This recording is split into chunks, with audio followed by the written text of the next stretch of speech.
From the edge of the unknown, where the signal cuts through the silence of the night, a voice returns, broadcasting once again from the capital city of Columbia, South Carolina. This is the return of a show that doesn't follow the rules and doesn't back away from the questions most won't even ask. Paranormal encounters, UFO disclosures, hidden history, and the mysteries that refuse to stay buried. This is Late Night in the Midlands with Mike Vara. Tonight, the signal opens again, and anything can happen once the lights go down and the phones light up. Prepare yourself, because once this broadcast begins, you may not hear what you expect, but you will hear what others are afraid to say. The show is about to begin.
Evening, good morning, depending on where you are around this world of ours. I'm Mike Vara. This is Late Night in the Midlands, coming to you live from the capital city, Columbia, South Carolina, located on the east coast of these United States. Tonight we're stepping into, another, I guess, controversial type topic, right? Aren't they all controversial, depending on who's listening, I suppose, right?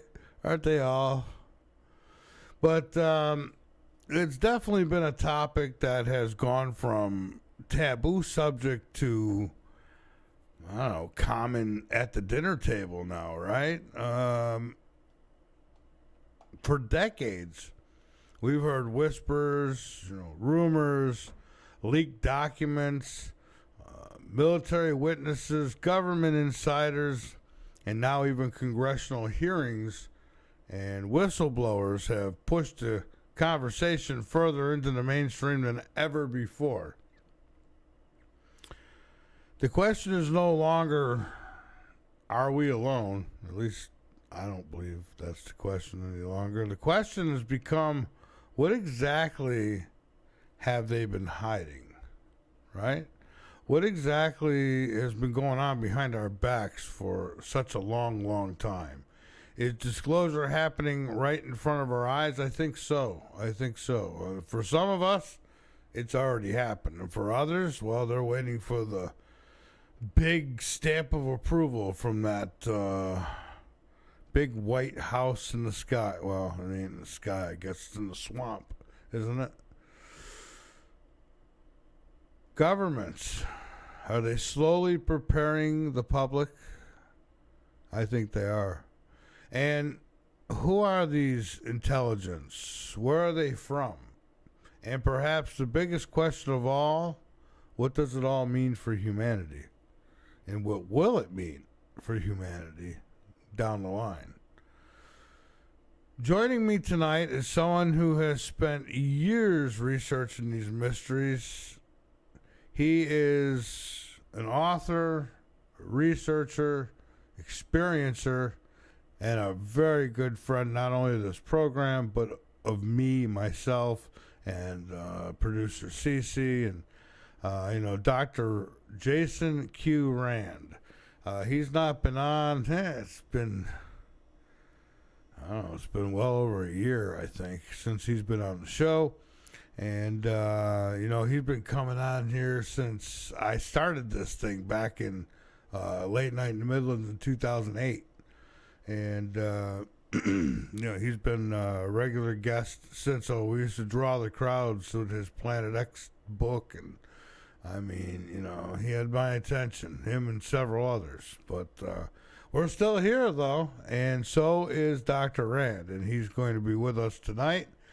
Many of you know him from his book, The Return of Planet X, Wormwood. But tonight, we're going much deeper than Planet X. We're talking ET disclosure, government secrecy, contact consciousness, and where humanity may be headed next. So grab your favorite late night drink, as I always say. Turn the lights down. Definitely keep an open mind. Because the truth may be stranger than anything we've ever imagined. No, it is stranger than anything we've ever imagined. Dr. Jason Q. Rand will be back with me in just a little bit. First, as always, I've got some news, some discovery, and some other things. We got some chat rooms if you want to get in them. I gotta be careful with these buttons. I hate this other mouse that I'm using now. It's got buttons on the side of it. So you go to grab it to move it, you click it, and it'll like start flipping pages. I'm gonna get it, and I'm about to get the longest field goal in NFL history. I'm just gonna kick this thing right to the next continent. God almighty. Gaming stuff, this gaming equipment. Anyways. I'll digress. So anyways, as I was saying, we got chat rooms. You can go over to Rumble. We got a channel over there. If you need to find these channels, if you don't know where they are, which is, terrible, you should know where they are by now. But if you don't, you can go to the video page, the video archive page on MikeVara.com, and just go to that video page, and there's links right there. You'll see like pictures, logos. Click them. Take you right over. Got a YouTube channel that's cooking tonight too, so you can go on over to YouTube as well. So there's chat rooms on both. I can see both of them. I've got them combined on my screen, so and I could take questions through either the chat. I could take questions through the late night portal located on my website, or I could take them from our call-in line, which I may open up tonight, may not. We'll see. I haven't talked to Dr. Rand in a while. And by the way, it is Thursday night. And I figured, we missed Monday. Monday was so why not? So here I am, Thursday night, and feels good too. I want to be here. Wish I could be here Monday through Friday. I really do. All right. A little bit of news, a little bit of discovery, a little bit of this, and a little bit of that. Where is it? Oh, okay. That's Dr. Rand. So we're going to get to him in just a minute. So there is this, what is it? Some kind of, I don't know, is it a bacterial thing or a viral thing or a bug thing? But there is this, I'm going to try to pronounce it, cyclosporiasis, I think it's and this is like many of you probably have heard about it, this diarrhea thing that's going around. And like people can go, if you don't go untreated, you can go months of just, muddy rivers, shall we say. And they say that there's some foods you should avoid as this outbreak grows. And fruits and vegetables, you should wash them with soap and water, because soap and water kills this germ apparently, but your hand sanitizer does not. So you can hand sanitize all you want, it's not going to help you one bit. But soap and water apparently does. And they say that it's not life-threatening unless, of course, you get dehydrated. So, I don't know. I wonder about that little thing sometimes. And, you know, and where did it come from? You know, hopefully it's not another attack. Mythology, folklore, and even the Bible tell us the giants once roamed the earth. Well, we've talked about that before, haven't we? And it turns out that there apparently is evidence to back up this claim now. Extraordinary human remains were found in a U.S. state, that is Nevada, with some of the skeletons that they found in this cave measuring up to 10 feet tall. 10 feet tall. Alongside their jaw-dropping size, the bodies, some of which were said to have been mummified, were found to have had, and this is what I find interesting, sir, if you're listening, red hair. Yes, red hair. I was just talking about this to Surf the other night, about giants and how I think redheads are a descendant of them, because the giants were said to have had red hair. And then they find these bodies 10 feet tall, and guess what? They're redheads. Just saying. Maybe my real daddy's a giant. Yeah, not a little bald guy. Never know. Never know. So this has fueled the theory passed down through the ages that a long-forgotten race of humans once dominated southwestern America. That's right. The redheads owned this land first. So the redhead is actually the real Native American. So there you have it. An ancient book excluded from the traditional Bible contains what some scholars believe is a chilling warning about the Antichrist. The Antichrist is a figure, of course, in Christianity theology. And this character is believed to be a powerful deceiver who will oppose Jesus Christ. Matter of fact, I was just talking to Surf about this too. And he seems to think that the devil is like homosexual. I don't know about that. That's what he said. He said he thinks it's like, you know, because you said, why? You ever watch South Park? They've always got Satan shacking up with Satan. Now he's left, Saddam Hussein. Now he's left Saddam, and now he's with Trump. So I'm just saying, you know. Christ and Jesus Christ, you know, people who, deceivers who will oppose Jesus Christ, that is, and lead many people away from the faith before the end of the world.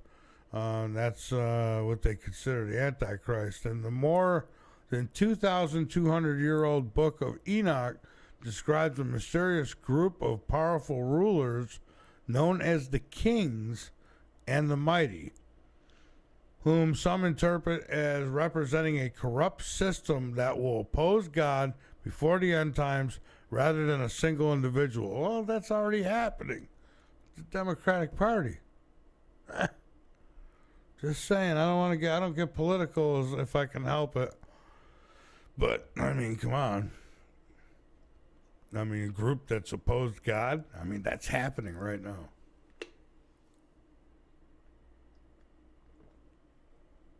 So, that's a prophecy. So, this is a book that was kept out of the Bible. And here's one of the prophecies in that book coming true. All right, let me take a break because I'm anxious to get back and get things rolling here with the good, the great Dr. Jason Rand. So we're going to take a break here. Don't forget, please, go to the website, MikeVara.com. Help us out. He says the devil's a pervert. Well, I don't know. The devil's never hit on me. And at this age, things are so slow, I might not mind it much. I don't know. Anyways, I'm going to take a break. This is Late Night in the Midlands. I'm Mike Vara. It is Thursday night, and we're going to do this thing. So hang out with us. Dr. Rand is up next.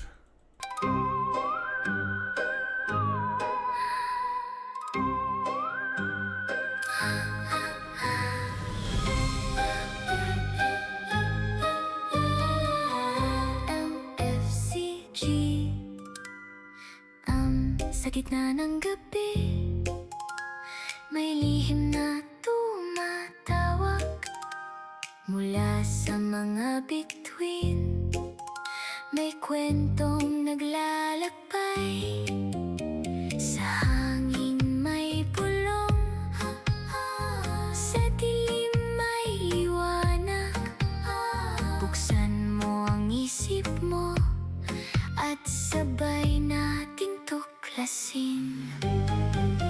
Hoy, halika na, makinig ka na sa mga hiwaga na di may paliwanag. Hoy, halika na, sabay mangarap tayo sa late night in the Midlands hanggang sumikat ang araw.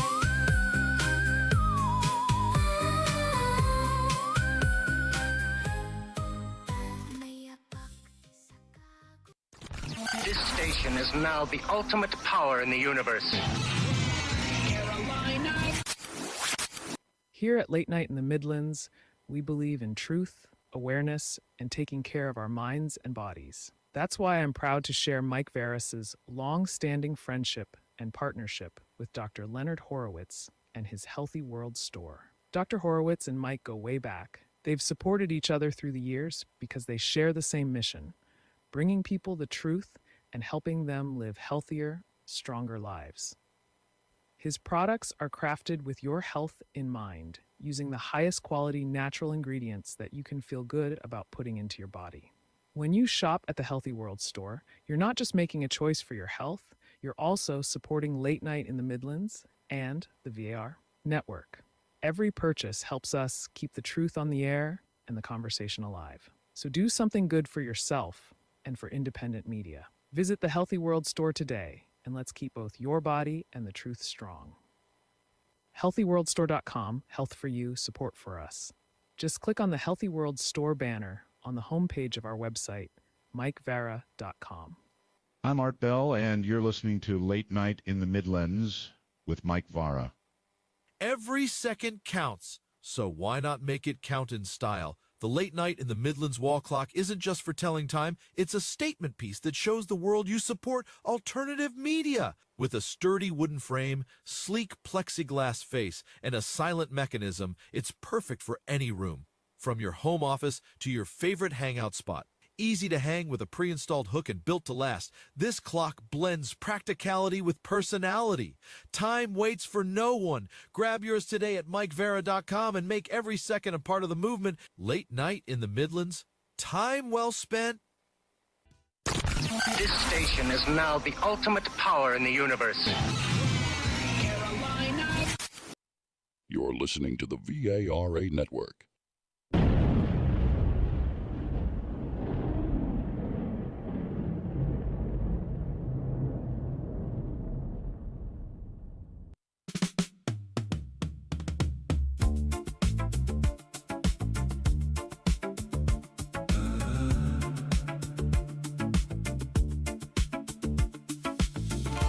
There's a scar I cannot explain, a missing hour I can't recall, a memory hiding in the shadows beyond a silent wall. From the capital city, Columbia, South Carolina, on the east coast of these United States, you're tuned into Late Night in the Midlands with your host, Mike Vara. To ask a question to Mike, just send your questions through the Late Night portal located on our homepage at www.mikevara.com. Buried under centuries, locked beneath the sand, pieces of a puzzle no one understands. Secrets beneath the skin, secrets underground, hidden in the places, waiting to be found. Ancient Yeah, and words we're waiting to find them. This is Late Night in the Midlands. I am Mike Vara, and I am more than ready to welcome on my guest tonight. He is Dr. Jason Q. Rand. He's the author of The Return of Planet X Wormwood. He's got another book too, and the name of it slips my mind right now, but I'm sure he could fill us in as soon as we bring him on. Don't forget, get over to the website, MikeVara.com. Become a late nighter. Be informed, and by all means, inform others. You could do that by sharing the link. And, hey, make sure you like and share the videos as well. That helps us out, too. What else have I got? Yeah, where can you tune in? Well, you could tune in over on YouTube. You could tune in on Rumble. You can tune in audio-wise from the mothership of all we do, MikeVara.com, the VARA radio network. And also, we're on TalkStream Live. We are on the Paranormal Radio app. We are also on the Alternative Radio app and WCET 101.7 FM here in Columbia, South Carolina. So, getting right to it here, I think. Let's see. All right, Dr. Rand's not going to be. It's not going to be video with Dr. Rand tonight. It's going to be audio only. So, Dr. Rand, welcome back, man. Can you hear me, my friend? I hear you loud and clear. It's great to hear your voice. How are you? Oh, thank you. Thank you. Well, how many hours do we have? We have until just about midnight. So we have about 2 hours. No, hour and a half? Yeah, about an hour and a half, I'd say. Well, let's fill it with a little fun and glee. How's that?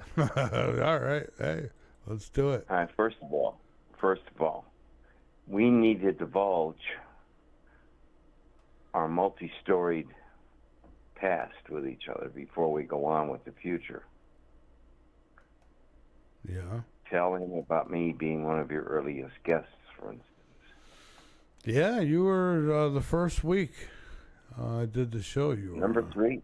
Yeah, Number 3. And you were in popular demand. That Planet X thing was, I mean, people were really, really focused on it at that time. Well, guess what? I've had a rebirth for the demand of it.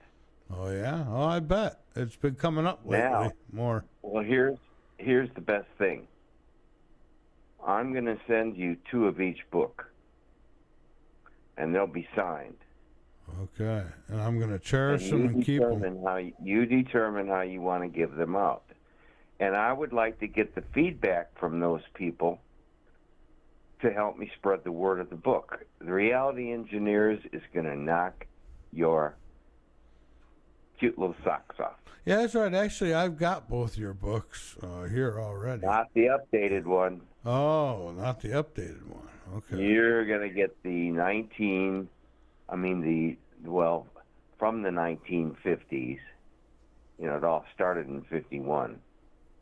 So we zip forward to today, 2026, and the Reality Engineers discusses the epic adventure of this 12-year-old kid who's always been hearing and talking to strange voices and seeing little flying saucers in his mind, even as a young child of 3 and a half. And he becomes, in real life, a UFO, UAP, physical contactee. And you know what that means. Mm-hmm. Yeah. All right. So I've been on kind of a tangible but fragile but interestingly creative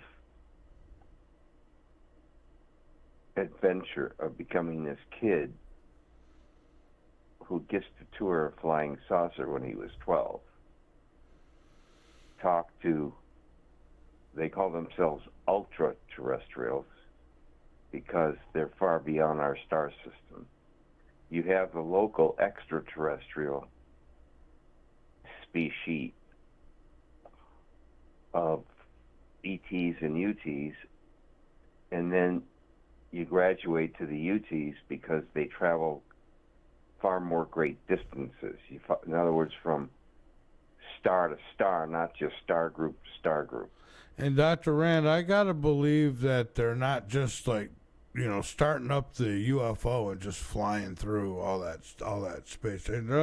They gotta be bending space or time traveling or something. I mean, how are they doing this? They call it forking time. Yeah, they're forking time, all right. They bend time, and they have the ability to expand its reality left, right, up, or down. So, should we do that one again? Yeah. Okay, once they bend time, okay, do you know, I'm trying to describe, they have several different ways of traversing great stellar spaces, time,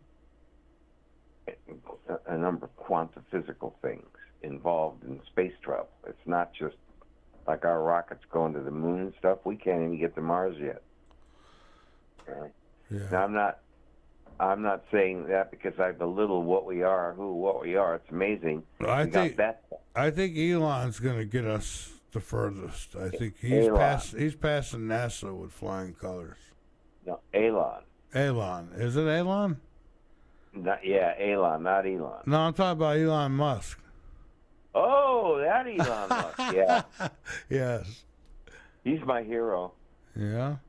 Not because he's the richest man in the world, but because he's got his SHI, together. Yeah.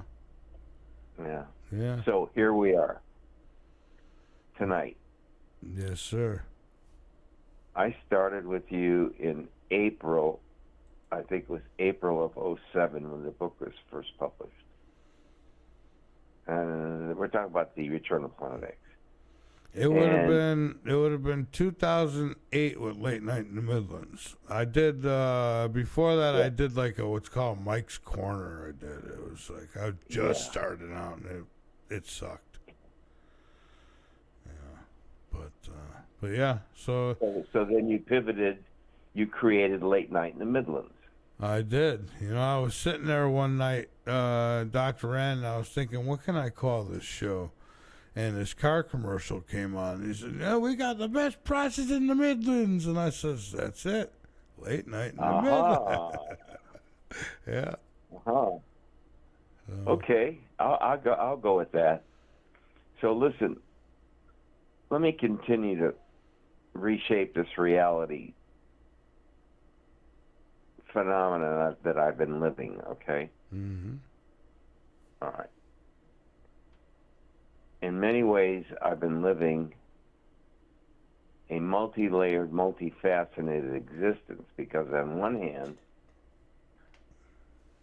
I was lovingly gifted by the good Lord above and Jesus himself with having lots and lots of creative talents embedded in my spiritual stem that was connected to the Holy Spirit.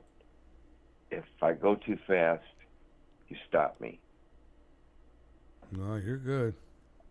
All right. Once I got connected at a very, very, very, very, very early age to the concept of who and what the Holy Spirit represented, basically, I came to understand the Holy Spirit as being that realm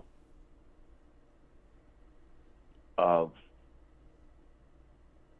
heavenly blessed angels who are here to help humanity and help repel the powerful sway of what the devil has over this planet. Because as you know, Satan was cast down to earth. Yeah. As part of his punishment. if I'm not correct. Well, we're being punished too because we're here too. Well, no. It all goes back to this thing about the serpent in the garden and all that. We're not going to get into that tonight. No, okay? we don't have to get into that tonight. And everybody knows it's allegory, I think, or they should. Yeah, pretty much. I think so. Okay, I still don't like snakes. I don't care what you say. Me either. No, I had some very interesting experiences with snakes. Okay, one quick deviant thing. I gotta tell you this story. TKS collapsed, right? My record entertainment industry thing went up in smoke. The company went bankrupt. They took all my money. I had like 40, 50 gold and platinum records that I earned for the company. When I have a picture of that, and I was just having an idyllic life being a record producer and having to be able to express the God-given talent that I was given. Here's the interesting thing. I took piano lessons, heavy duty, from this nun who used to beat me. Can you imagine being forced to take piano lessons from the nun who would beat me every day in class? Hello? Oh, boy. Is How there old were something you? wrong? Is there something wrong with that equation? I think so. How old were you? So, going 11 into 12. 11 and 12.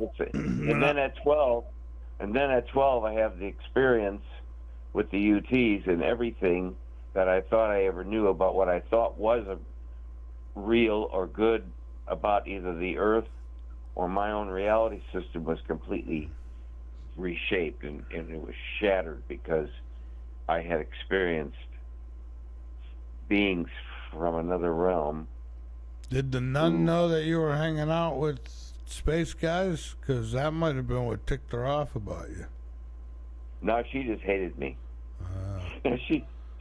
I'll tell you why. Because I knew every answer.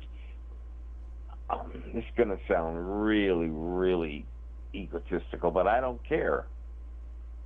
I was so smart at 9, 10, and 11 because don't forget, I gotta go back to the birth canal, and then we gotta move on because I have a lot of things to talk about. Okay, I was stillborn. My mother labored like 39 hours. I was like a cross. So you've been stubborn right from the start. Well, something went wrong, and I was what they call a breech baby, and they had to work me back from that into the birth canal for birth. So when I came out, technically I was brain dead. I guess I didn't have oxygen or something. Whatever it was, they pronounced me dead at birth. My mother was wheeled away, not even knowing that she had delivered a dead child or stillborn child, because she had lost so much blood because of what she went through birthing me. So okay, they pronounced me dead, and I distinctly remember looking down on myself and seeing this older nurse who looked like she was shepherding around. Excuse me, just a little bit of throat thing. I know the feeling. Usually every time I get on the It's air. a live show. Everybody can just wait while I take a drink. I'm just being playful with the audience, Michael. Well, listen, it's you've been here a long time with me, and so Yeah, but all the things we talk about are like those kind of things nobody talks about. Right, and I usually give you more free rein than I give any guest because I'll take it anyway. Yeah, that's right. Yeah. I'm the reality engineer, remember? That's right. Yeah. Well, that's what the book is all about. That is. See, yeah. Once I had that experience with the UTs aboard the Archimedes, I'm just going to talk. If you want to read all about it, just get my book. I'm going to send you 2 copies of signed copies of the Reality Engineer and 2 of Return of Planet X, and they'll be signed. All right. First Awesome. and second book. So you have 4 books. I would love to get the feedback of whomever receives those books, because every word in them, in both books, is true, straight on, not been purged, ain't been bought, hasn't been discolored or spoiled. It's an account that I lived through every moment of it, and I was gifted enough to have the memory to remember all of it when I wrote the book. You know, The book reads like a dream sequence. Well, for me, it was. I distinctly remember every aspect of the story that I've told in the book. Yet here's the interesting part. Sometimes I have flashes when recounting it in my mind as I was writing it, that it wasn't all real. That part of it was being projected through me. It's a very strange experience, because your psyche wants you to believe one thing because you know you're hearing it and seeing it, and then that little crazy little voice somewhere deep, deep, deep down in that dark chamber of billions and billions of neurons says very quietly, you know, some of this isn't really real. Some of it is all pre-embedded into your memory sequences as if you lived every second of it, which I did. And that's what I wrote about, giving you the perspective of it from me being this 12-year-old kid whose entire reality system got turned upside down. Wouldn't that be something if we were like being programmed, like computer simulating program, and like all these memories we have of the past don't really exist? They're just... That's long ago technology. Oh, that'd be terrible. They've had... Okay. The fourth racers, who were the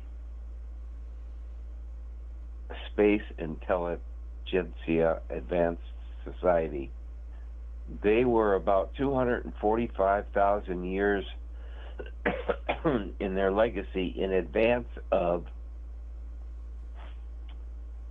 our present culture in the universe, the Earth, the solar system, and our sun. See, the sun and all the planets and all the moons and all the asteroids and everything in this solar system was created as an experiment. See, we just never really ever talk about the who, what, when, why, or where of who we are and why we're here. So I want to take just a minute. I just pushed 87, by the way, in age. God bless. Yeah, I got my ups and downs. Yeah, but I mean... And I can't, and I won't go into any details over the past 2.5 years of my life that I wasn't able to be on with you, but I will want to say this.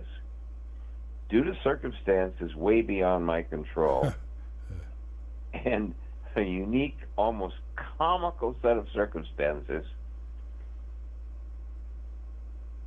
I got involved in something that was not intended at me, but still affected me, that caused me to take the time off that I needed to finish the Reality Engineers book. And that's what I've been doing.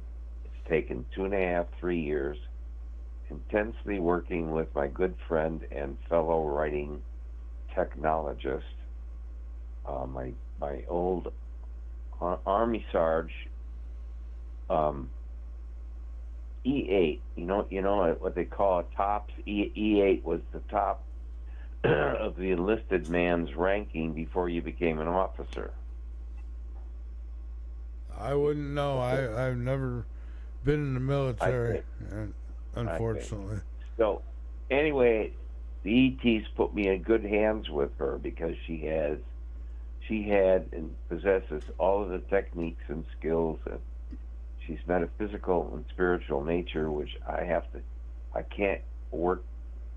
can't be comfortable in front of someone who doesn't share a spiritual or a gravitational feeling of good with each other. You follow me? No, I do. Yeah. Okay. It's like it's an attraction that works well in a friendship. Okay. So we completed not only the Reality Engineer book, we completed a complete Italian cookbook series. It was all in like 3.5 years. Then we went on to create another book. See, there's 5 books. There's 5 books in the Dr. Jason Q. Rand series that I was not told, but that I was encouraged that once I grew up, I would write all of these books in time for the Earthian reality system to catch up to the fact that there was going to be a disclosure soon of all of these secrets about time and space and ETs and UTs and flying saucers and spaceships that come in and out of the oceans and Dr. Rand really... The millions of years of history that have always invoked and always talked about. It's been illustrated on cave walls and inside sea coves and all over, that the ETs or UTs were always considered to be these gods of old that came down to visit the earth in their fiery ships. If you don't get all the symbology, then you're just not part of understanding the entire program of who or what UFOs and UAPs, unidentified aerial phenomena type of craft, okay? Now, everybody in the entire world already knows about UFOs and UTs, have seen the Spielberg movies, have watched some of the classics. Remember the Day the Earth Stood Still with Michael Rennie and Klaatu, and then all these crazy make-believe Mars movies, and then of course you had all the Flash Gordon types and all of these. Yeah. And it was always focusing its attention to the fact that it was all of these superhuman type, Superman, Supergirl, Green Marvel, all of that imagery was all part of the original matrix of tuning the human mind to accept ultra-sensitive material that evolved around evolution, the true evolution of the planet, and of what mankind was and what mankind's relationship was to this earth. Probably should not have happened the way it happened. You know, they had just, the releases we were not supposed to be kind of cast down here. Well, I don't think we were either. We got trapped between dimensions. It's really too complicated to get into, but I get into it in Reality Engineer. Well, listen, I want to tell you about the releases that Trump has put out, all these UAP releases. Yeah. And in one of the files that were released actually talks about a boomerang-shaped UFO craft that crashed and they recovered. I mean, that's one of the releases actually says that. So, I mean, there have been hundreds. Oh yeah, there have been lots of recoveries. But what's amazing is that there's a file that says it and they didn't black it out. I mean, that's every nation, including France, especially Russia and China. Oh, Mexico. Mexico gets a ton of them. No, they get a lot of UFO, Activity, UAP activity. yeah, But yeah. I'm talking about each of the major nations has multiple crashed Oh, craft recoveries. Yeah, yeah, yeah. of many different kinds, shapes, and sizes. Yeah, and that's why I think some of these things we see flying around could be, they put the puzzle back together, figured it out maybe. What do you think? What do you think they might be? What's that? The ETs? No, are you referring to that series of? They look like radar readings where they follow it with a box over it, and you follow it like it comes in and out of the sea. It was what those pilots were chasing. Oh, yeah. Off of San Diego about, what was that, 10, 12 years ago. Right, yeah. I mean, they called them Tic Tac. They were orbs. They were like orbs of light. Right? Yeah, and they could do things that our pilots and craft... straight up and down, left and right. They would go around in circles. And just disappear. Yeah. Yeah, and then, well, it's Matt and DMAT, yeah. Okay, but here's the deal.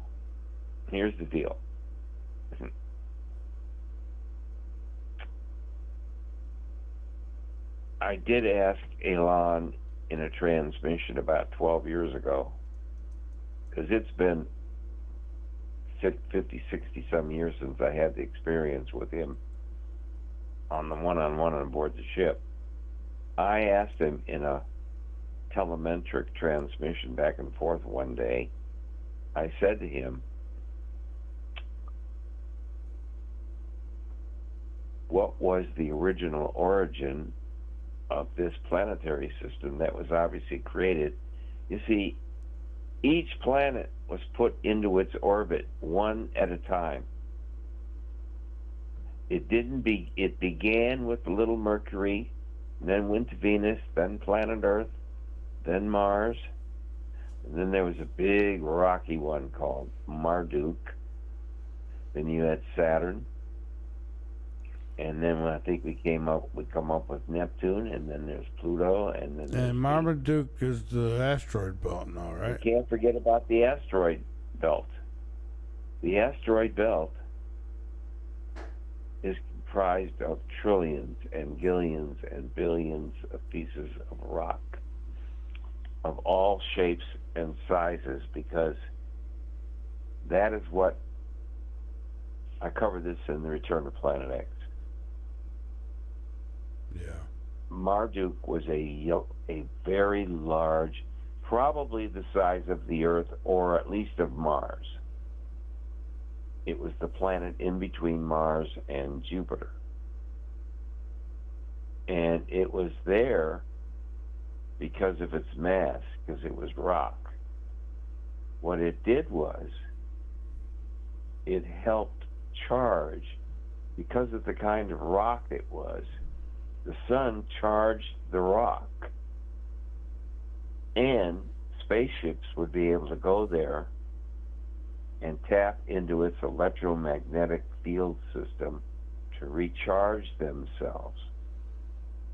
And Earth provided all of the fresh water that they needed for billions and billions of years, simply because the Earth is about 7.5 to 8 billion years old. Our planet has existed as an orb. After it had all cooled down and it became shaped, it took billions and billions of years for Earth to cool enough to develop its system of moisture to create first of all, it had to create its own atmosphere. Because without its own atmosphere, not even the plants would survive. Because they would need oxygen and hydrogen and zinc and 3 or 4 other major units, of the biochemical chain, which would make life happen. So yeah. Well, this planet's not very safe for us either. That's why I don't think that we're talking about them now. What's that?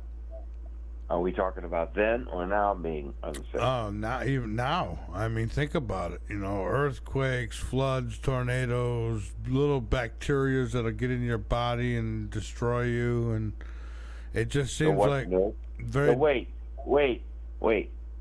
Don't you have any objectivity of understanding that all of this has happened over and over and over and over and over again? Look at what happened to Pompeii in the matter of 48 hours. Well, they now believe that. In 48 hours, Pompeii. Yeah. Destroyed. Was utterly, absolutely obliterated from the face of the earth, including by water, too. So what I'm saying is, the only constant in the universe, as I understood it from them, the only real constant throughout the universe was one word. The word is change. That's the one constant in the entire universe. Obama liked that word, change. Nothing. What? Obama liked that word, change, remember? Change. Well, that's another whole topic we could dive into. No, we could forget. Sorry, I even brought it up. No, we'll stay out of No, I don't want to wreck my train of thought. Right. So look, this is really simple. I'll try to make it as simple as I can. The sun was brought into place and given all of its properties so that it could foster, illuminate, warm, and culture and create life. The sun's heat, radiation, light, and its nutrients that it sends to all the planets have a specific vibration and plan and tactic and formula. Then came little Mercury. That was the test planet. It was like a hiccup that came out of the sun. It was little Mercury, like a big belch. She belched out a planetoid, and it became an actual planet. Okay, and then came Mars. That was a little more tricky because Mars had this wonderful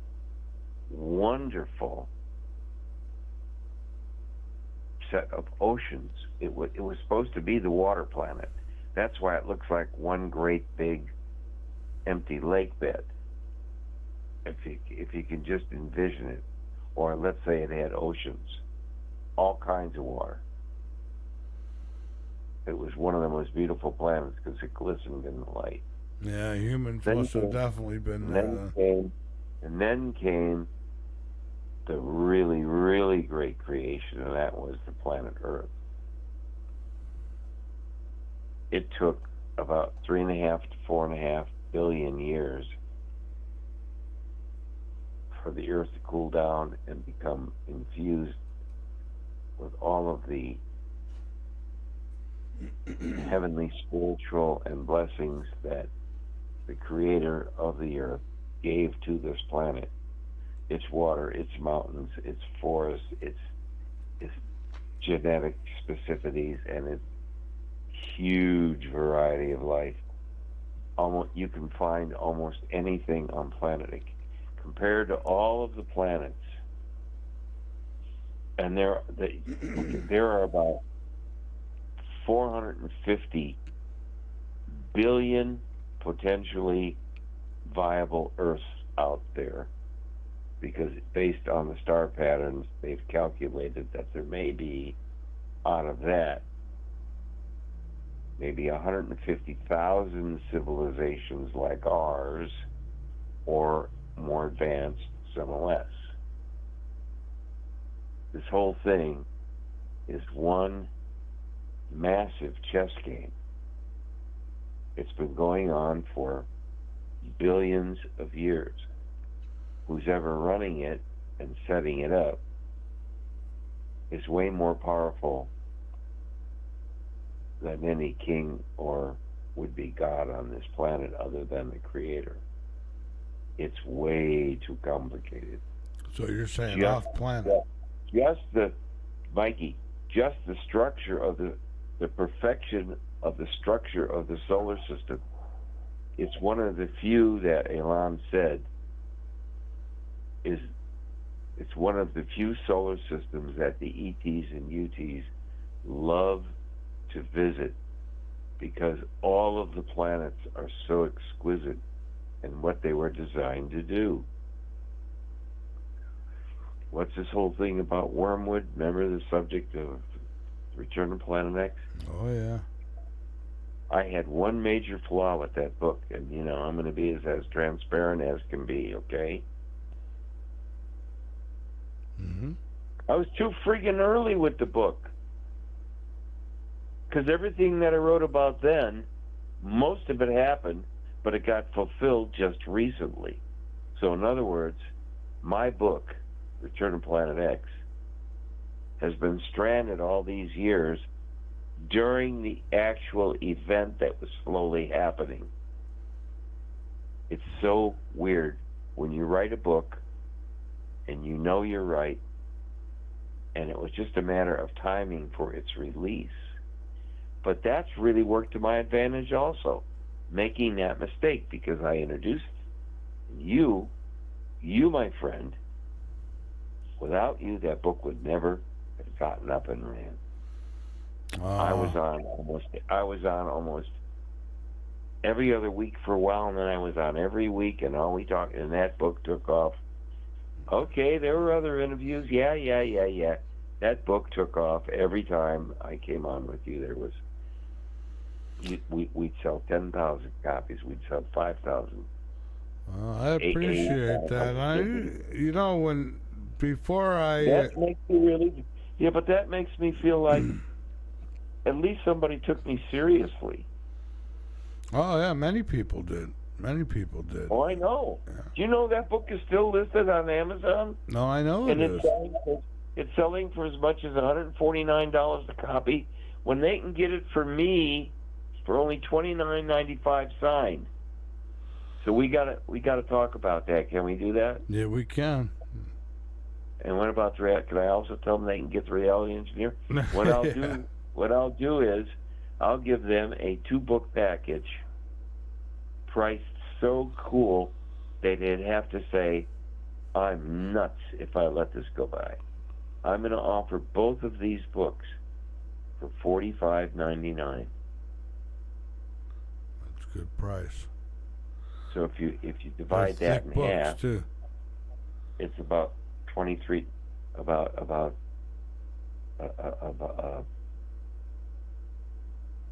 roughly bucks. Okay. All right. Roughly what? And we'll use the book that I send you signed. I'll get them out tomorrow. I have them here. All right. I appreciate it. Yeah. And I want you to, if you'll go on the air with me, I should come on again soon. It's been way too long. I agree. And, but you know what? The universe has its way. I had to get these books done. Well, I didn't finish. So we got the Reality Engineer done, Glenda and I. Then we got the cookbook. We wrote, this is so great. You're going to love this. I can talk about what I wanted, can I? Yeah, pretty much. What would you do if I said I'm going to do it anyway? No, I'm just funning with you. I'd probably let you get away with it. Well, we wrote a cookbook based upon my exploits with my grandfather, Santo DeMarco. Okay. Santo DeMarco was a really, really, really, really, really, really complicated person and a very strange man who at one time was a gallant infantry officer with a horse and a sword, and he led 28 men in what they called the troop. And this troop went around enforcing the safety of most of the Palermo was always the capital of Sicily. So my grandfather, one of his regiments, had him form a troop that would protect the elite establishment of political people in Sicily from the threat of the fascists. Did I go too fast? No. You got that? I got it. I don't know if what I'm saying is I'm not sure I'm making myself clear. I'm reliving it again, and it's okay. So he became a gallant infantry officer, and he served for about 5 years. He got medals, and he did this, and he did that, and he came before the king, and blah, blah, blah, blah. And then the fascists got mean and nasty, and they started threatening his family, his wife, and his 2 kids. So he had to leave in a hurry, but he had the help of the Palermo Mafia to get him out, because he was their key winemaker.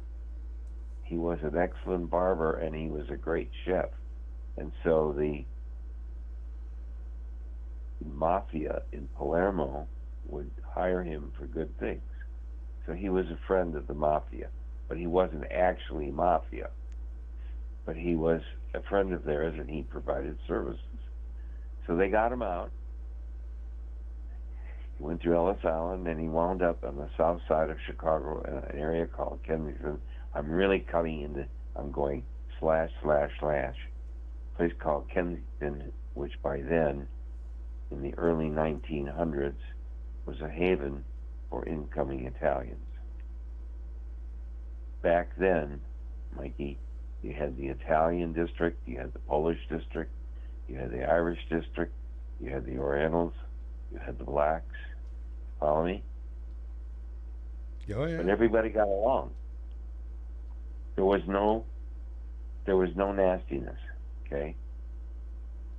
So he winds up in Kensington, and he came with really good letters of credit from Palermo people to the Kingpin Mafia guy in New York, who decided that Santo should go to the south side of Chicago because Al Capone was looking for a new chef, a new barber, and he needed somebody who knew how to handle himself, who understood politics, and who he could trust.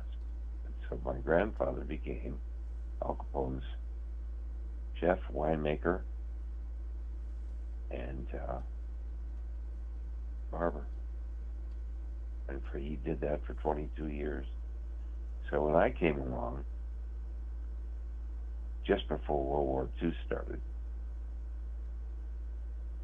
he was pretty influential in Kensington. If you wanted something done, you talked to Santo. By then, he was working for the Pullman shops, and he became a foreman, and he had about 30, 40 people that were subject to his authority. And he created many products for Pullman. One of them that he created was a super advanced tank for winter or up in the mountains. It was a different type of tank, and it was supposed to be built by General Motors, but then they said, nah, we're not going to build that. So they got George M. Pullman interested, and he ran Pullman. The Pullman cars, famous Pullman cars. Yeah. Those are beautiful. Well, they were all created in Kensington, mostly by Poles, Italians, some Spanish, and many blacks who worked at the Pullman shop, creating all these luxury cars and other famous things. So he fit right in perfectly. And he wasn't there very long when he got approached by one of Capone's operatives who quite nicely stated that Alfonso Capone himself would like to invite him to dinner to discuss some business opportunities. That's how he got hired by Capone to fulfill 3 very personal and very necessary items for Capone. Number 1 is grooming. Number 2 is stomach.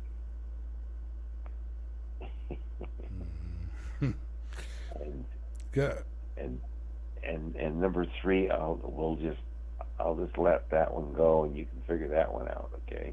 All right, and we got a break coming up here in about, well, he made the best damn Concord grape wine anywhere. I can't drink wine. It gives me headaches. Yeah. Yeah. Okay. Well, let's rush back because I'm ready to keep rolling. All right, you hang on there with me for a few minutes. We'll be back in a few minutes. Folks, Dr. Rand, my guest. This is Late Night in the Midlands. I am Mike Vara. It's Thursday night, and we are coming at you live from Columbia, South Carolina, and the VARA Radio Network. Got questions? Send them in through the portal, and I will do my best to get to them, all right? So hang on with us. We will be right back. Oh, don't forget the website, MikeVara.com. Go on over, help us out, hit that donate button, because without you, there really is no us.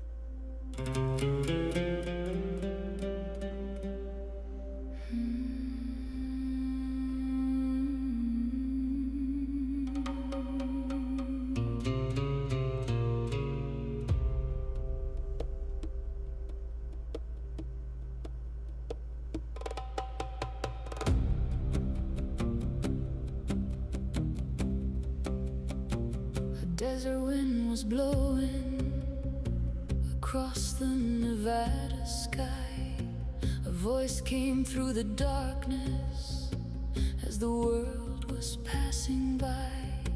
He opened doors to mysteries, to stories strange and wild.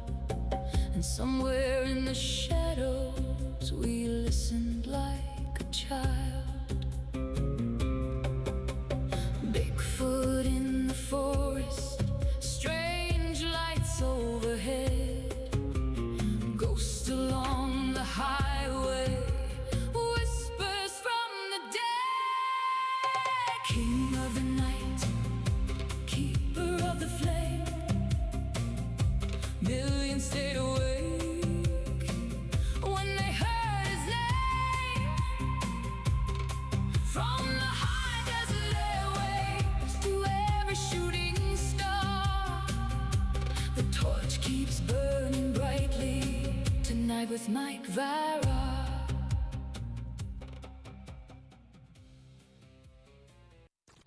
This station is now the ultimate power in the universe. I'm Art Bell, and you're listening to Late Night in the Midlands with Mike Vara. Tune in to Late Night in the Midlands with host Mike Vara, Monday through Friday at 10 p.m. Eastern, right here on the VARA network. Talk is cheap when it comes to saving our country. We're not just any cell phone service provider. We're Patriot Mobile. It's not enough to simply talk about values. We live them. Defending life, protecting our First and Second Amendments, and celebrating our military and first responder heroes. We're boots on the ground making a difference. We're America's only Christian conservative wireless provider with nationwide coverage on all 3 major networks and 100% U.S.-based customer service. Join Patriot Mobile today and make an impact every time you use your cell phone. Use promo code LNM for a free month of service and help support this radio station while giving yourself some of the best service you can ask for. Start your day with Late Night in the Midlands coffee. Small batch roasted in the USA for bold, fresh flavor. Choose from smooth decaf, rich radio blend with notes of dark chocolate and caramel, or bright Columbia single origin with citrus and melon tones. Available whole bean or ground in 12-ounce bags. Order now at MikeVara.com. Late Night in the Midlands coffee. Every sip has a story. Start your day with Late Night in the Midlands Coffee. Small batch roasted in the USA for bold, fresh flavor. Choose from smooth decaf, rich radio blend with notes of dark chocolate and caramel, or bright Columbia single origin with citrus and melon tones. Available whole bean or ground in 12-ounce bags. Order now at micavara.com. Late Night in the Midlands Coffee. Every sip has a story.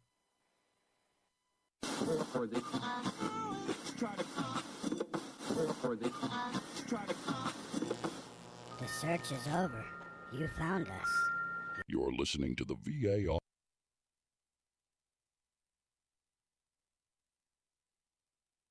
You're listening to the VARA Network.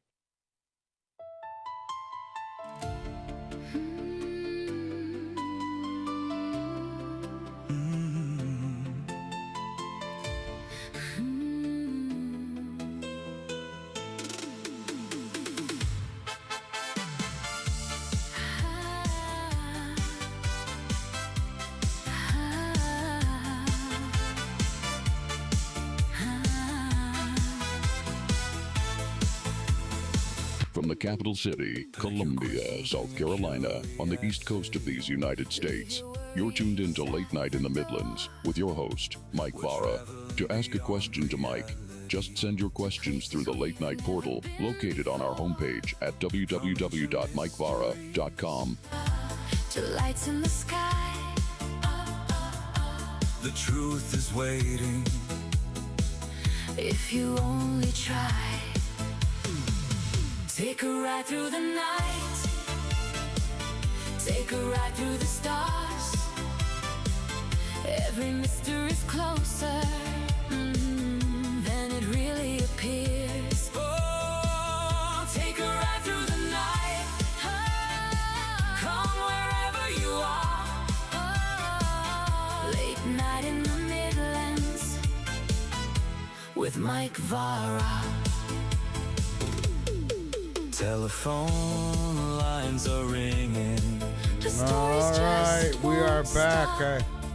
I think I get attacked by like CIA bugs or something. I don't know. It's like, I'm sitting here getting ready to go on. Of course, I've got a good bit of lighting in here, and something nails me in the back of the head, and I don't know where it went or what. I don't know what it was. All I know is that it could have been a ghost smacking me in the back of the head. All I know is something did. And I don't know what the hell happened to whatever it was. And always during a show, with all this light, it attracts anything. If anything comes in this place. And plus, while I was doing the show, I heard a big bang in the other room there. And it was just me here. I don't know what that was either. So strange things happen when I'm doing Late Night in the Midlands. It just does. All right, MikeVara.com. MikeVara.com. Go on over, become a late nighter, be informed, inform others. Join the newsletter. It's all you can do it on the website. I believe near the bottom of the website. There's a place to join, and because. Like tonight, I sent out a newsletter. I didn't go post it all over social media tonight, and sometimes it's like that. So you find out first what's going on right from the newsletter. So, and it's free. It don't cost. Everything I do here is free. I just ask that you help out if you can once in a while. Cash App, $Vara Radio. That's the Cash App, and the donate button, well, that's located on the website, MikeVara.com. The archives, well, take your pick. You got some in YouTube. You got a ton of them over here on Rumble. And I'm slowly trying to catch up on the website and get archives loaded there. That one takes a minute. So, hook it up over at Rumble. Rumble's your best bet because... if you want depth, because there's a lot on Rumble. All right, let's get back to it with Dr. Jason Q. Rand. Dr. Rand, we're back, my friend. We are, aren't we? We are. Well, look, we'll get back to my grandfather and his exploits with Capone later, but I gotta stop. I gotta bring this big ship to a complete stop because I need to make an announcement. All right. There's something wonderfully deja vu about tonight. What's that? I almost feel like it's that first night happening all over again, but I got a new book. It feels like the first time. Feels like the first time. That's what I'm saying. So here's what I'd like to say or ask of you. I'd like to go on one night a week with you. Oh, Any yeah? night you want. One night a week. Because I need to get back to my fans and your fans, and let's build again. Because you and I, we shot up there, man. I'll tell you what.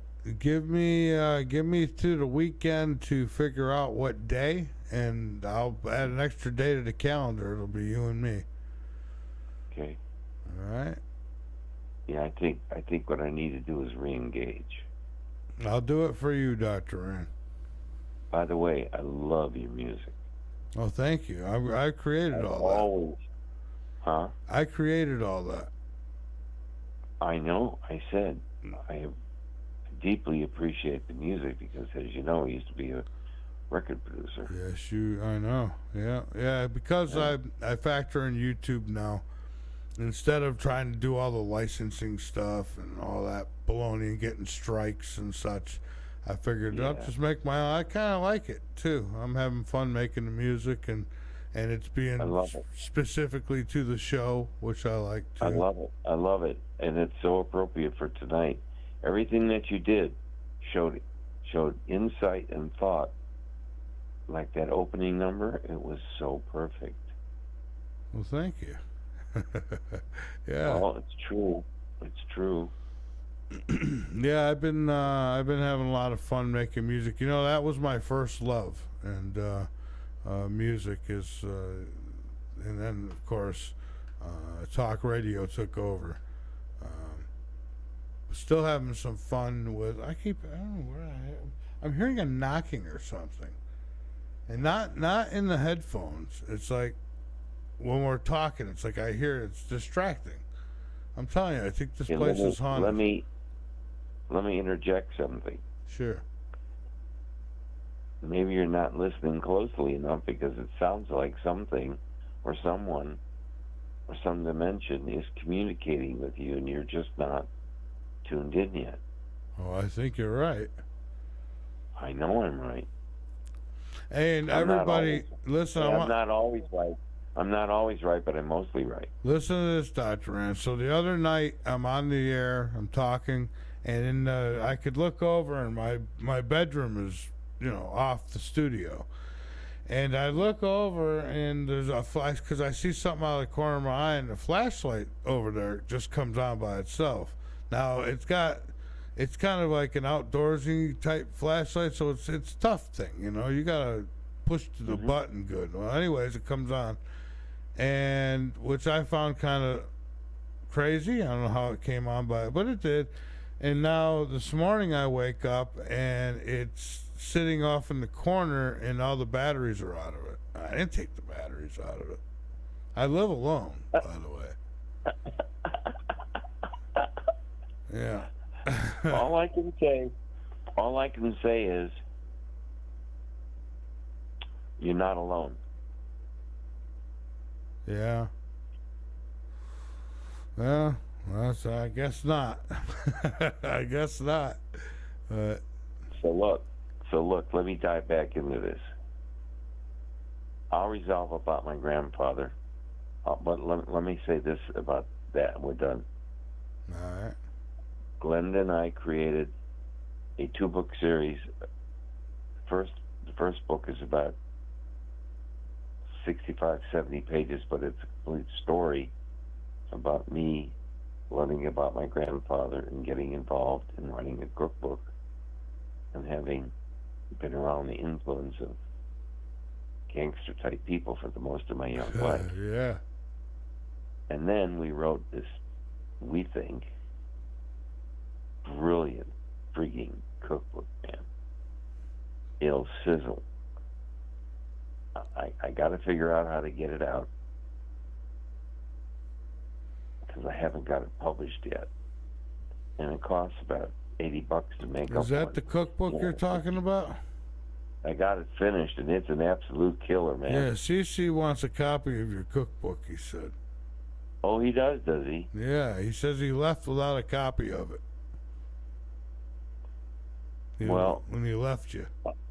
I don't remember telling him I was going to give him a copy, but if I did, let me see what I can find here. I might be able to get... No, he's just joking around in the chat room anyways, but... Oh, he is he? Yeah. Well, tell him to quit jerking my chain. So look, let's get serious. All right. Okay. Living a life that involves many pieces. One of them being an award-winning record producer. I got to meet all kinds of important people. I've met, I would say, about 30% of the most important people in the music industry at one time or another. That's fortunate. You follow me? Yeah.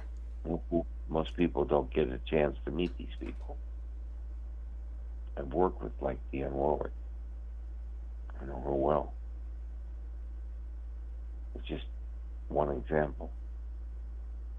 So the point is, I'm still fulfilling the destiny that I promised I would fulfill when I was on the ship.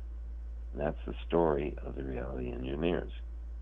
So everything that I wrote about in there has now almost taken place, because I'm presently engaged in writing the last of the 5 books.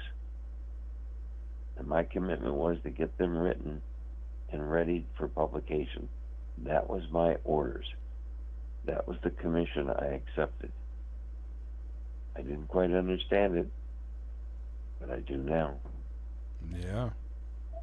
So, once that book is finished, I will have completed the series.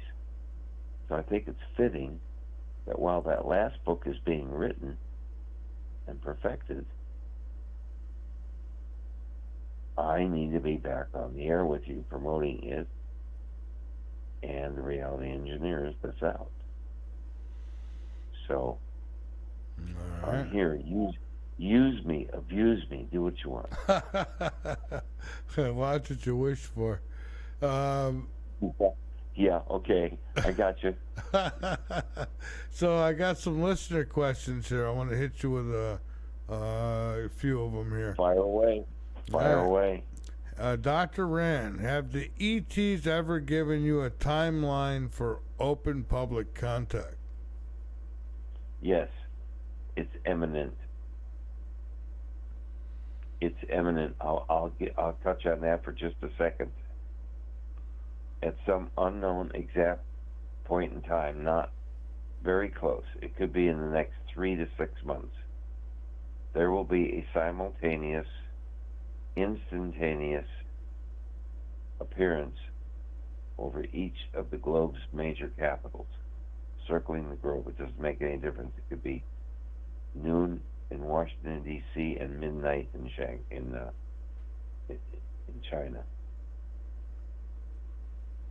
Yeah. These ships, they're called ships of light. They will suddenly appear. They're huge. Some of them are a mile long and a mile wide. I wish one would come and let me get aboard. I'd love to take a ride.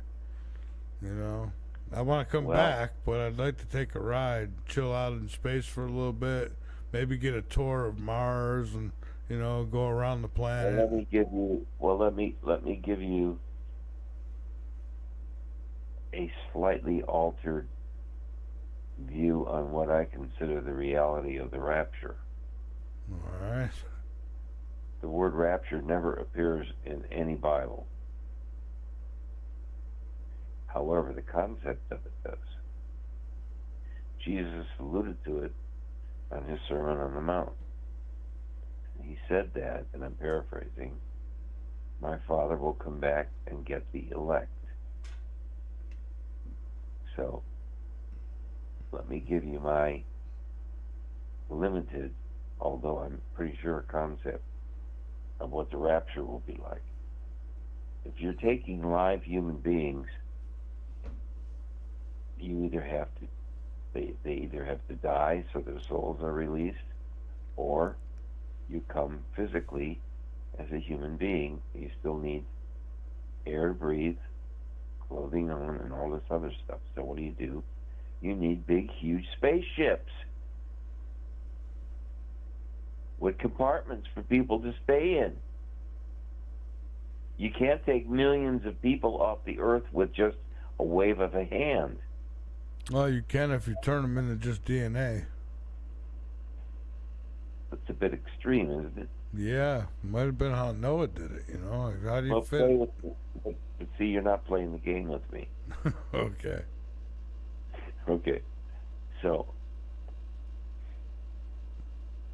if you're going to whisk someone from inside the room like me right now outside into a ship, you have to have a place for me to land on to recrystallize me. And it would have to be a place of similar atmosphere. So all that's pre-planned. Yeah. Can't just yank the human being off the planet. You have to send them somewhere, and then when they land, they still got to survive. So all these are being readied for us, for the elect. Now, what constitutes the elect? Well, that's up to each person's conscience and their heart and their soul to search out, to ascertain their own identity and guiltlessness on this planet of woe. The ancients called it the planet of woe. It has many names, including Gaia and others. The point is, I know I'm rambling, Michael, just bear with me. All you have to do is just try to follow me, and I'll try to give you a whirlwind tour of reality in the time we have left. What we think we see and what we think we hear and what we think we feel may be either real or unreal. It depends upon what frequency the individual soul vibrates at. Some vibrate at a very high frequency, and they're very talented, and they become very famous, like Achilles. You know who Achilles was? Yeah. All right. And some of us are just normal, day by day, slug it out, human. And there's more of us than the elites. When I say elites, I don't mean bad, evil. I mean elites in that they've excelled, they've done. You've got your priests and your nuns and your religious people that dedicate their lives to God. Well, God can't just forget about them. They're the one thing that He appreciates, and that is loving Him. I hope I'm not going nuts on you here. No. Okay, so here's the deal. I would much rather vibrate, or think that I vibrate, or hope that I vibrate, at the rate of the Christ consciousness. Because at that vibration, I can't afford to do bad. And I should know better. And I better stay creative, and I better stay out of trouble, and I better be loving, and I better love animals, and I better pet little ants and pet. Little ants. I learned that bumblebees, bumblebees, yes, but honeybees love to be petted from the base of their head back toward their tail ends. Very, very, very gently. And they will vibrate. You know what else they like? A big click right in the head. Get away from me. I'm allergic to them, so I'm The not bees? petting. Yes. The bees? The bees. Yeah. Well, yeah, and the ants? Okay, so just beware. But you can still marvel at the complexity of a bee. Me and the bee got a deal. If the bee stays on the flower, I let the bee live. The bee comes near me, the bee dies. I don't think you're going to shoot a bee because I don't think you're capable. I don't shoot it. I always wear a hat when I leave the house. This way I've got an automatic fly swatter right on my head. And I take the, I'm good. I'm like Indiana Jones with the whip with that hat. Oh yeah, okay. I can take a bird out the sky with it. Okay. So here we are. We think we're in control of our reality, when in fact our reality, most of our human reality, is a projection of several parts of the thinking concept of the human brain. What you see as real isn't always real or unreal, but somewhere in the middle of everything that you think you see and do. There's always a different gradient to it at some other vibratory rate. It has to occur that way because it has to balance itself out. Because human action and human creativity is extremely powerful,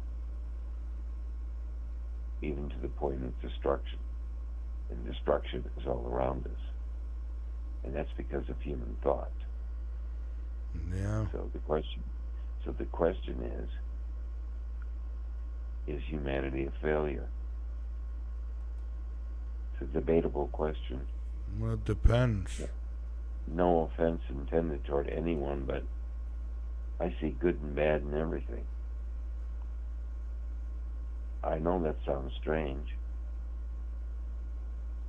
I can see light between darkness and gray and understand the difference. And I think I understand what drives me as an individual. Therefore, I have to be aware, I have to be alert, and I have to be smart, and I have to be loving and understanding and forgiving. That's a big bucket to carry, kid. Yeah. But that's what the Lord asks. Trying to make it happen is very difficult. Oh, I know it is. I mean, there's some people on this planet I can't forgive. They're just rotten human beings. Okay. You crossed the red line with me. Well, that's the burden I have to carry with me, though. But I mean, it's just true. I mean, but it's an unnecessary burden. But listen, I don't stay up at nights thinking about it. I mean, I'm just saying when their names are brought up, it's just yuck. So why are you even giving any power now? Well, because we're talking about that stuff, so I thought I'd bring it up. Now's a good time. So now's a good time for me to drop something on you. Who do you think's creating those thinking patterns? This timeline that I'm on. No, you didn't answer my question. I didn't ask you when. I said, who do you think is creating these mental traumas and physical traumas? Well, I think the experience that I'm having is creating it. Exactly, and why? Because I got involved with rotten people. No, it's because you've made bad choices. Well, I kind of was born with 3 of them, so I had no choice. You know. I understand. We're not going to discuss that. No, we won't. But I understand. I got the message. I know what you're talking about. Mm-hmm. So here's the deal. You can keep carrying that around like a 10-pound weight around your neck, or you could say, okay, I don't need that anymore. That's past as prologue. That's what Shakespeare said. Most things in life are either good or bad. And if you want to hold on to the bad, or the bleak, or the dark, or the evil, or the satanic, whatever you want to call it, that's your problem. Because you're creating the thoughts that are holding you to that twisted reality pattern. Well, once I exhaust all the legal matters, then I will then put it behind me. But all right. Yeah. But don't hate in the process. Oh, I don't hate. I feel sorry for him. How about the word compassionate? That's a little strong. See, you're already edging on your own bet. Yeah. Do you know why you brought it up? Because it bothers me. Yeah. Right. That's right. So what do you think that means? It's because you want to resolve it. So I'm trying to help you. Well, I appreciate that. Because I love you. I love you too. I know. I love all your audience. We're all one of a kind, you know. We're all looking for answers. Yeah. And I think that's why you and I click. I'll tell you who else I'm really good with is Peter Klein. Yeah. Yeah. He and I have the ability to reshape reality in an understanding compact, especially on things biblical and revelatory. So I'm gonna tonight. I just give me this moment. My being on the air tonight is to poke the bear, is to swat at the mosquito, and it's to test the crocodile. So I'm looking forward. I've been looking forward to tonight for quite some time. I can't go into specifics, but every once in a while, at exactly 2:30 in the morning, this strange person calls me from a site I still can't identify after like 20 years. Same person has been calling me for 20 years. Not regularly. Sometimes 3-4 months would go by. And then all of a sudden at 2:30 in the morning, the phone rings. I don't care if I had a new phone with an unpublished number. The phone rings. And he comes on. He's never on for more than 45 seconds. Period. And I'm not allowed to ask any questions. I'm just told to listen. Yeah. and it's true. And if I don't, I screw up because I don't know what I'm talking about when he's talking about. He tells me things. He tells me to be aware of some things. And he keeps telling me over and over and over that disclosure is just around the corner, and they're going to be compelled to do it. So you know what I've done? Do you know who Congressman Tim Burchett is? No, not offhand. Right. He's from the state of Tennessee, and he's the head of the committee that's investigating UFOs and UAPs. Capiche? Capiche. You know what capiche means? Mm-hmm. Yeah. It's Italian, right? So he's the man. He's the man. So the point is, I get information that I never really discuss. And he does that so that I can be aware of what to expect and to watch out. He said, for my own backside. He said, always, always, always watch your back. He said he didn't care who you were. And then he hangs things like that, and he hangs them.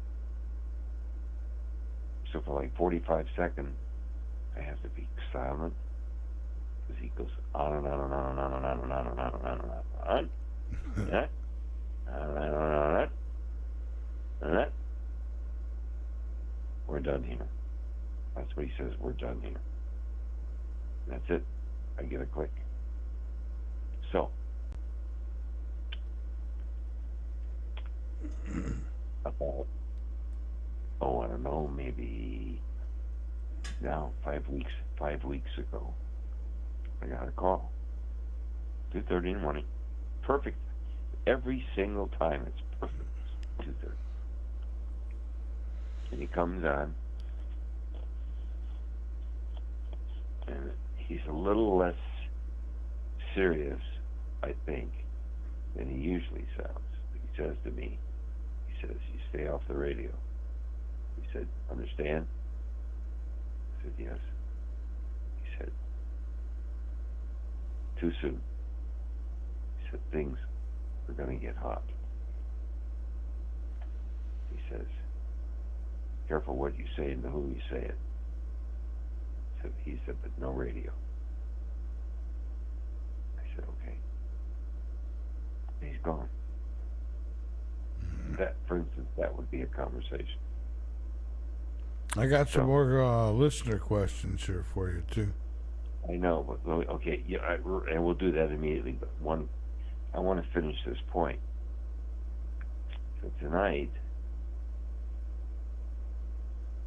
I'm poking the bear. Do you understand? I think so. You know what I mean by that, don't you? Yeah, I know what poking the bear means. Okay. And I'm swatting at the mosquito. So I'm waiting. I'm going to wait to see if I get any negative feedback from my friend who told me not to go on the radio. No, okay. He might be knocking at your door tonight. So in a way, I'm testing. Now, I need a copy of the show tonight. Is that possible? Yeah, I can arrange that. Okay, have Cece do it. All right. I need it in like an MP3 or something. I want to make a CD of it. Okay. It's important. I have need for it. Yes, sir. Okay. Look. All right. So look. Let's get to the question. All right. You ready? I'm ready. All right. Why do some experiencers remember everything while others remember almost nothing? And that's from Terry. Okay, Terry. Excellent question. So let me ask you this.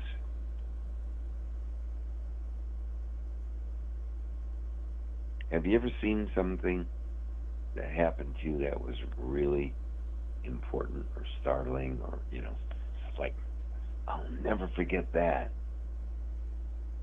Oh, I have, yeah. All right, now, Terry, right? Yep, Terry. Just do this. Every once in a while, try to think of it quickly and see if it always comes back to you the same. Just hear me out. Because most of the time, it doesn't. But you think that it does. Our memories that we think are so fixed from like our childhood, they're fixed. But things have changed since then. Time has shifted. Time and emotion can change physical reality. So what we think we see, we see. Or what we want to see, we see. And that's how a lot of people get in trouble, because they live a false reality. I know that was a lot. I know.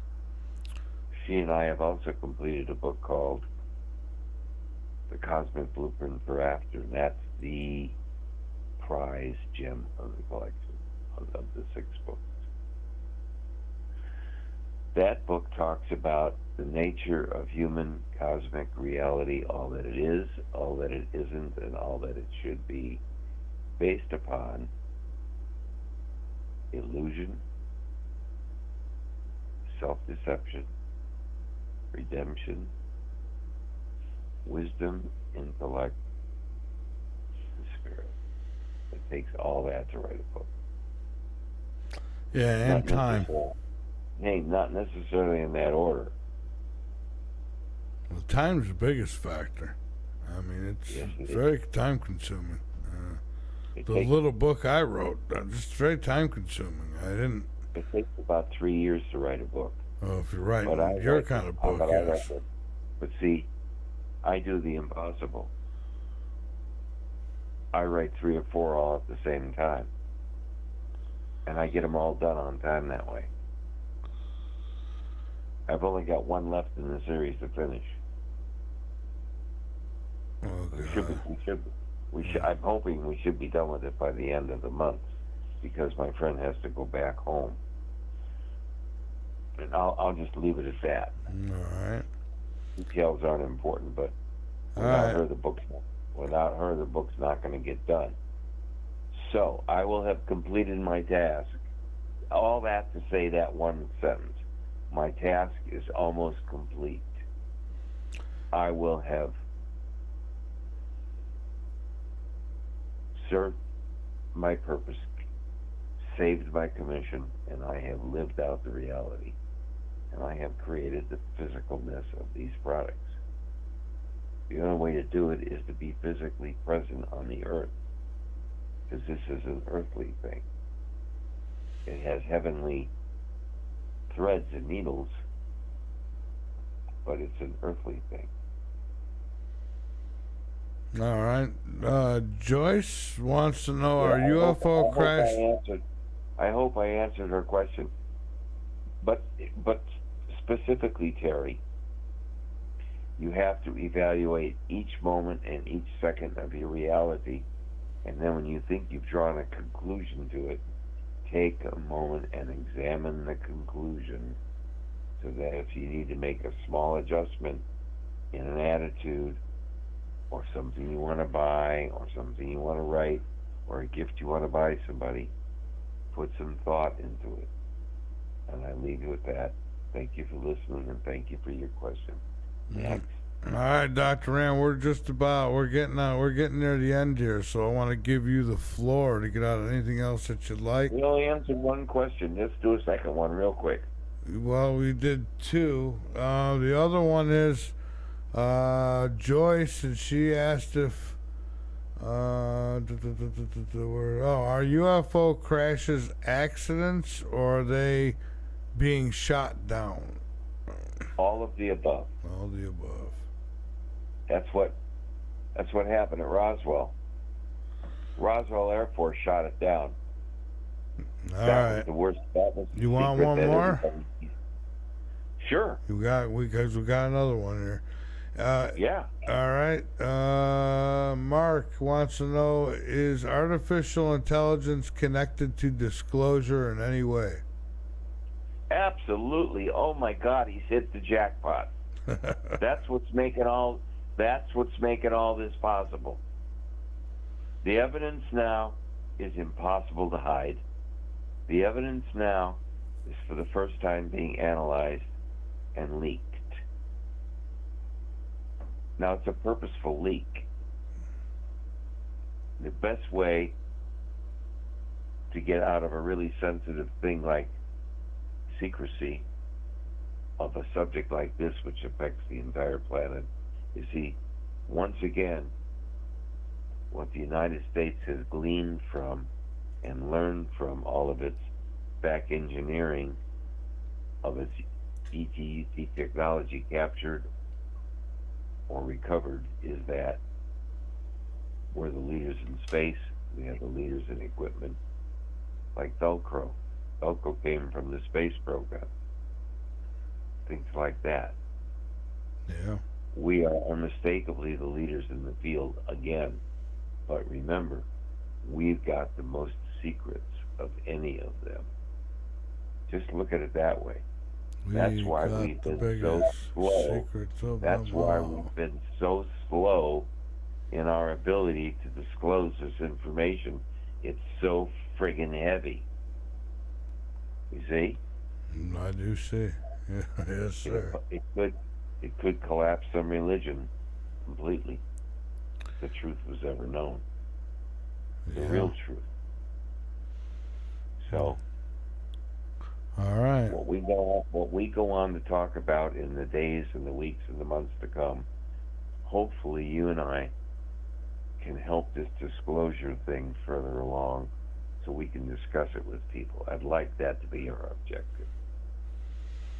All right. Well, Dr. Rand, go ahead and where you got places people go to get the books. How do they get a hold of you?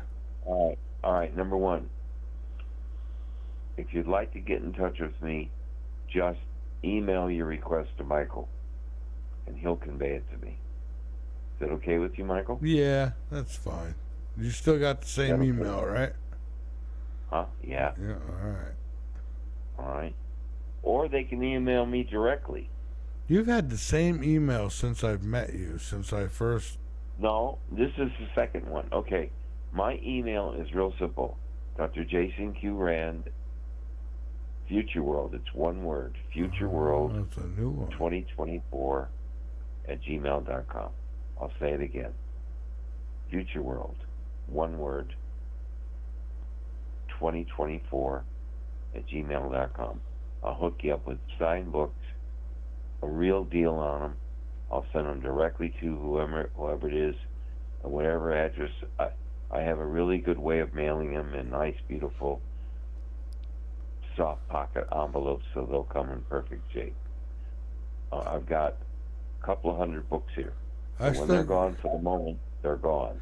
I still got the Skipper one. You better hold on to it. No, the Skipper email. I still got that one. Oh, you're talking about the email? Yes, sir. Yeah, I've had that. No longer. No? I skip it. Okay. Yeah. All right. That email was named after one of the most beautiful, loving cats I ever had. His name was Skipper, and he was a snowshoe Siamese. He was a perfect God-created animal that I needed at the time. Anyway, I digress. I want to wrap this up. We got 3 minutes? Just about, yeah. Yeah. 3. First of all, thank all of you from the bottom of my heart for listening tonight. It's been a long haul that I've been through. I do not want to go into details. A lot of them are personal. There's nothing illegal, immoral, or illicit about what I'm keeping to myself. It's just that I don't want to relive all the heartache and trauma I went through during the last 2.5, 3 years. But the joy of it is I've emerged with my writing assignment from the ETs, UTs back in 1951. I've almost now committed my goal of writing these series of books. My task was only to get them ready for publication. It was not get them published. However, I'm going to keep trying, of course, Michael, right? Yeah. So anyway, if there's any metaphysical publishers out there who are listening who would like a complete catalog of 6 finished books ready for you to put on the line and produce, you don't have to do any editing, any correcting. They're all in the right format, and they're on thumb drives. So each book has its own thumb drive, and you can make 1 million books off of one thumb drive. I've got one for each book now, and I'm working on the last one right now. So, all right. In a way, we're back to square one, aren't we? Yeah, aren't we always? Well, I'm going back to 2007. Well, Doctor, me coming on the air, and me gotten and having a new book, and yeah, and your show is hot as ever. I love your sequencing. I miss the music business so much. My heart aches. Yeah, I bet. But I had to turn away from the music. My run was over. It's like Kenny Rogers said, you got to know when to hold them and when to fold them. That's right.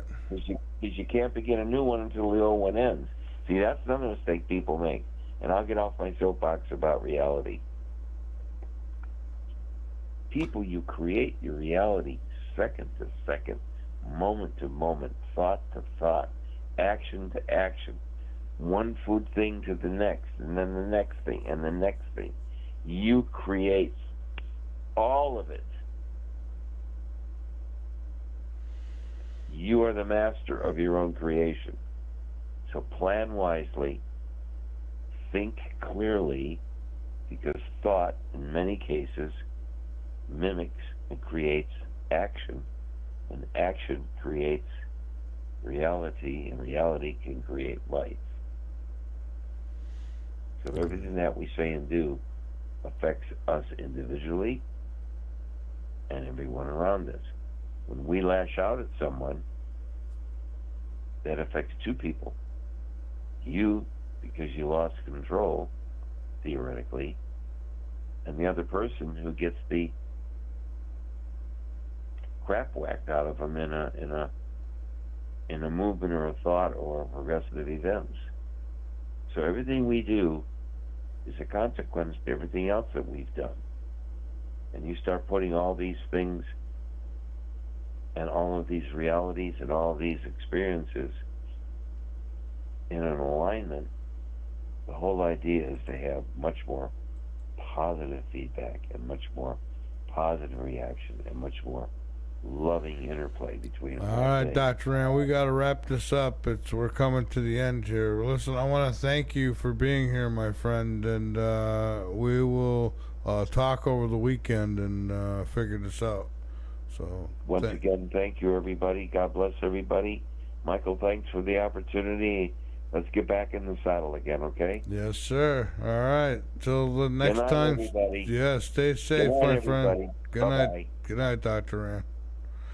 All right, Dr. Jason Q. Rand. Always a pleasure having him here. And as I say just about every night, whether someone agrees with his conclusions or remains skeptical, I think we can all agree that the conversation surrounding extraterrestrial intelligence has definitely changed dramatically.